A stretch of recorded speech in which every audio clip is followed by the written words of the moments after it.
In the beginning God created the heaven and the earth. This line marks the start of everything: time, space, and existence itself. Before this, there was nothing, no sun, no ground, only silent potential. This statement sets the stage for the story of all that is. It's not just an ancient tale, but a foundation for billions, shaping how they see the universe.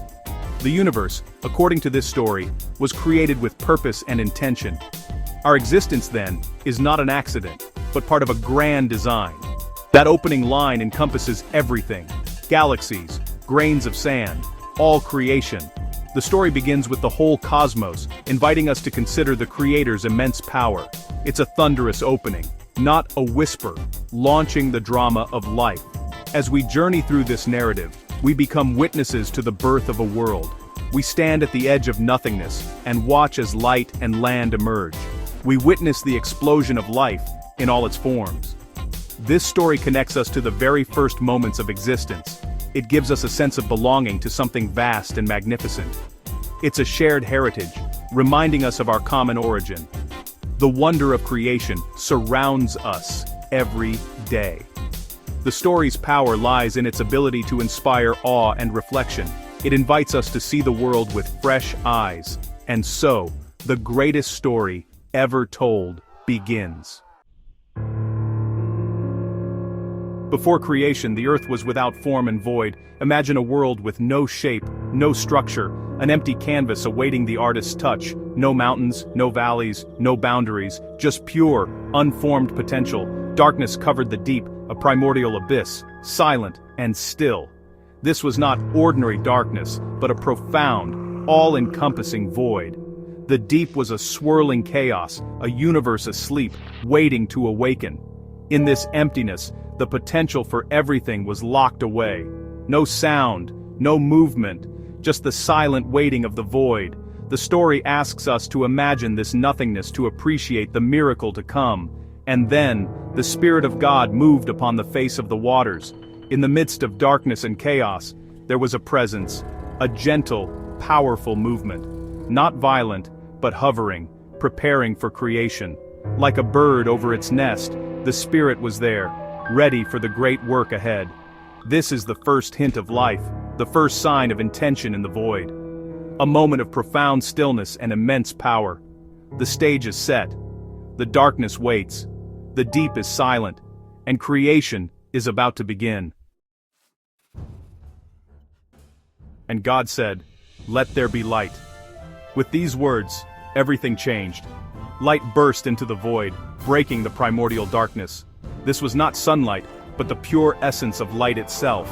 God saw the light, that it was good, a moment of divine satisfaction. The light was more than physical, it was beautiful, right, and good.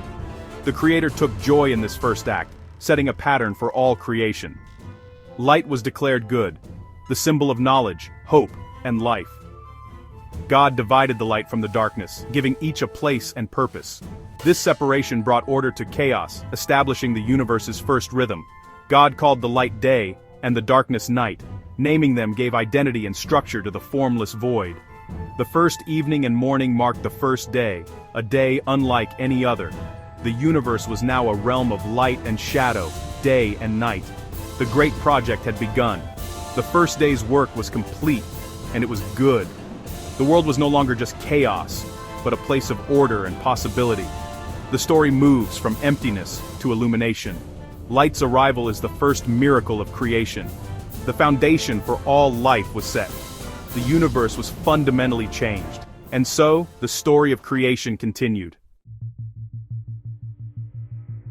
On the second day, God spoke again, bringing order to the watery chaos. Let there be a firmament to divide the waters. A great expanse rose, separating waters below from waters above, the birth of the sky.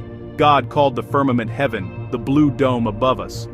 This act created space for life to exist, holding back the waters above. The world was no longer a single mass of water, but a layered system. The sky gave the world vastness and openness, a ceiling for the new home. The second day was about boundaries and structure, cosmic architecture. Now waters below and above were separated by the sky. This structure was essential for what would follow: dry land and atmosphere. The second day ended with this magnificent order in place. Evening and morning marked the second day. The rhythm of creation continued. The world now had light, darkness, and sky. The stage was set for the next miracle, the emergence of dry land. Creation was unfolding step by step.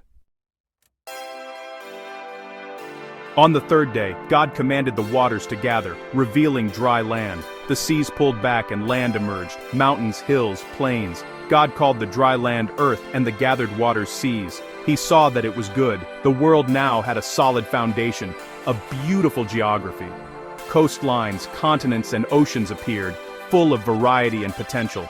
The land and sea were ready to be filled with life. But the land was still bare, so God spoke again. Let the earth bring forth grass, herbs, and fruit trees. Instantly, green life exploded. Grasses, flowers, and trees covered the earth. The barren land became alive with color and fragrance. Life had begun, and it could reproduce. Plants with seeds after their kind. Creation was now a self-sustaining system. The third day ended with a world structured and vibrant with plant life. Evening and morning marked the third day. The earth was ready for more. The foundation for all future life was set. The world was no longer empty, but alive and growing. The miracle of life had begun. Creation's beauty was unfolding. On the fourth day, God turned to the heavens. Let there be lights in the sky to divide day from night. The original light was elemental. These new lights had purpose.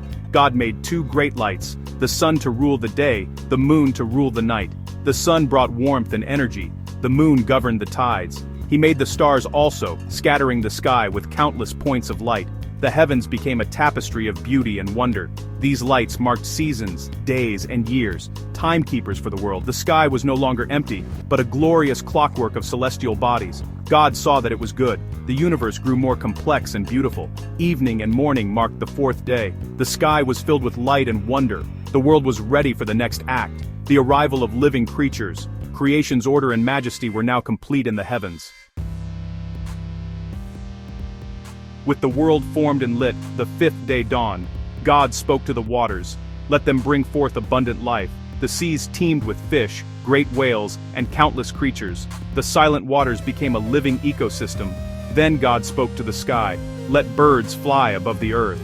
The air filled with wings and song, eagles soaring, songbirds flitting. The world was alive with movement and sound in water and air. God blessed these creatures. Be fruitful and multiply. Life was set to flourish and fill every space. The land, too, was filled with animals, cattle, creeping things, wild beasts. The earth echoed with the sounds of the animal kingdom. The world was now vibrant, thriving, and full of life. Each domain, sea, sky, and land, was alive. Creation was almost complete. The stage was set for the final act. The world was ready for its most unique inhabitants. The miracle of life was everywhere. The 6 days' grand finale was about to unfold. God said, "Let us make man in our image." This was a personal, deliberate act, humanity as a reflection of the Creator. To be made in God's image meant reason, morality, creativity, and relationship. God formed man from the dust, connecting us to the earth. Then he breathed into man the breath of life, a divine spark. This breath made humanity unique, with consciousness and spirit. God saw it was not good for man to be alone, so he created woman as a partner. Together, they represented the fullness of humanity. They were given a home, a garden, and a purpose to care for creation. God blessed them. Be fruitful, multiply, replenish the earth, and subdue it. Humanity was called to stewardship, not exploitation. We were placed as caretakers of the world. With humankind, creation was complete. God saw everything he had made, and it was very good. The story of creation reached its climax. The world was now whole. Why does this ancient story still matter today? It's not a scientific textbook, but a story of meaning and purpose. It tells us the universe was created with intention and love. The Creator delights in beauty and goodness, declaring the world good. This gives our existence significance and wonder. The story asks us to see the world as a grand miracle. It encourages gratitude for the gift of creation. In a chaotic world, this story grounds us and inspires awe. It calls us to stewardship, not exploitation, to care for the earth and its creatures. The ancient mandate is more relevant than ever. The story of creation is a call to hope, showing that light can overcome darkness. It's a story for all people, for all time, and it invites us to find our place in the wonder of creation.